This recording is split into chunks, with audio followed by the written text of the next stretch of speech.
So we have a little video here today talking about the difference between $8,000 Cervelo versus the $500 Reed Osprey. And as you can see the time here, we have Corkscrew Road as a Strava segment. Here we have January 15th, 2014. Actually, I was actually with Team Sky. I was drafting them up the climb, the Corkscrew there on the Cervelo R Series. 314 watts to 945, and just recently went out on the Reed Osprey, the $500 9.3 kilo alloy bike. I did a 949. Got an extra, how many watts we got there? Extra 11 watts I had to put out to ride a similar time, but I was drafting Team Skies, and I was probably maybe a kilo lighter, maybe a kilo and a half lighter on the January Cervelo effort. So we can see that a few variables, but Corkscrew is a pretty good climb because there's not much wind going on there. It's pretty consistent, not many variables. The road surface hasn't changed.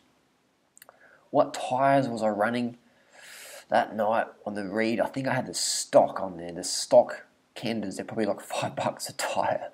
So you can see there that, the Cervelo was a nice bike. The Reed, I find, handles better on the downhills. Cervelo, it feels, because it's lighter, it just feels, more frisky. But there you go. I just wanted to show you that I've got some pretty expensive bikes, and I've also got the bare bones budget $500 out the box online delivery bike. So there's not a lot of difference really. I mean, 11 watts is a lot if you're a world-class time trialer, GC rider. 11 watts is a lot. But for the average weekend warrior like myself, persons out there just loves riding bikes, 11 watts is not going to mean the difference between earning a contract and not, you know what I mean? So 11 watts difference. But then again, there's other variables because I was drafting, but then again, that doesn't really matter because it doesn't change the wattage. But my weight was maybe a little bit lighter in January when I was in the Cervelo. I was doing big Ks back then. I was doing like 200 Ks a day. And I was on steroids, so I was a bit lighter back then. But similar times. So what do you get for your money when you pay $8,000 versus $500? Well, the truth is, not many people can tell you this truth. Most of these bikes are actually made in the same factory, or in Cambodia, or Vietnam, or Taiwan, or China. There's especially carbon. Most carbon, 99% of carbon these days, even if it's a European brand or whatever, it's made in Asia. It's made in Asia by, it's cheap labour. It's cheap labour. It's good stuff though. They make good stuff in Asia.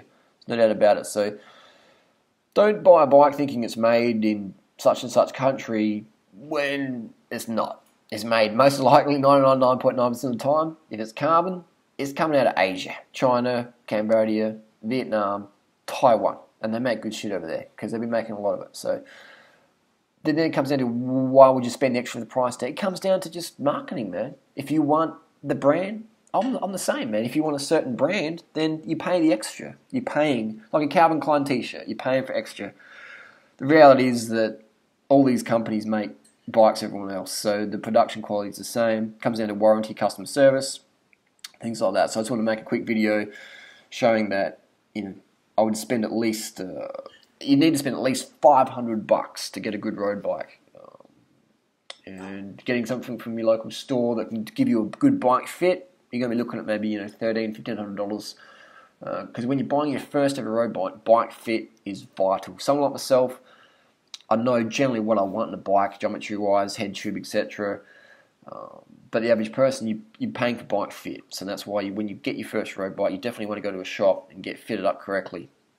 But don't think, if you're out riding your bike, let's say you buy your bike from the bike shop, you get a Giant Defy or a Giant Avail or whatever, which is a popular model I push, just because it's great value and great performance. Let's say you get your little Giant and you go out with your mates and they're on their $10,000 bikes and they drop you. They don't drop you because their bike's $10,000 and your bike's $1,500. They drop you because they're more experienced riders. Right? They're pushing more power. They're pushing more watts per kilo. They drop you on a climb. They're pushing more watts per kilo. Simple as that. It's not because their bike is $8,500 more than yours. Because I've beaten plenty of people on my $500 Reed riding, the best of the best Pinarellos or Cervelo RCAs or whatever, S-Works, smashed them on my $500 bike, upper hills. Why? Just I push out more watts per kilo than them. Doesn't make me better than them, it's just more watts up a hill, you go faster, watts per kilo. So it's not about how much money you spend on a bike. Your basics are, you want a bike fit. You want the bike to fit you. Measure your measurements. Bike fit's important. Then you want to have gearing. If you want to spend money on a bike, get a power meter. You don't need all this bling that I have. That's just sort of fun stuff. That's just toys. Not really necessary at all. I just bikes. I don't have kids, so I'll spend my money on something in the bike industry. But most of it's just marketing wank, I'll tell you that. But it's fine. It's cool. It's bikes. It's environmental. Ride your bike to work. Save your carbon dioxide, stuff like that. I've never had a driver's license. I love bikes. I love the wank factors. So there you go. You don't need a Cervelo if you don't want one. If you want one, go get one. But I'm just saying that it's not going to make you a better rider. You might think it will, but it's not. And I've just proven it, that it's all just marketing hype. But again, end of the day, you ride what you want to ride. But don't think you got dropped because your bike's too cheap. As long as it fits you, your tyres pumped up, you got the proper gearing, get some cadence going, then it's your fitness you need to work on. As the saying goes, don't buy upgrades. No, what's it saying? Ride upgrades. Don't buy upgrades. Ride upgrades versus buy upgrades. There you go. Debunked Cervelo versus Reed. What's the better bike? They're the same, really. They're the same. But again, you buy what you want to buy. If you like a certain brand, then you buy it. But don't feel you have to, because it's marketing. It's marketing.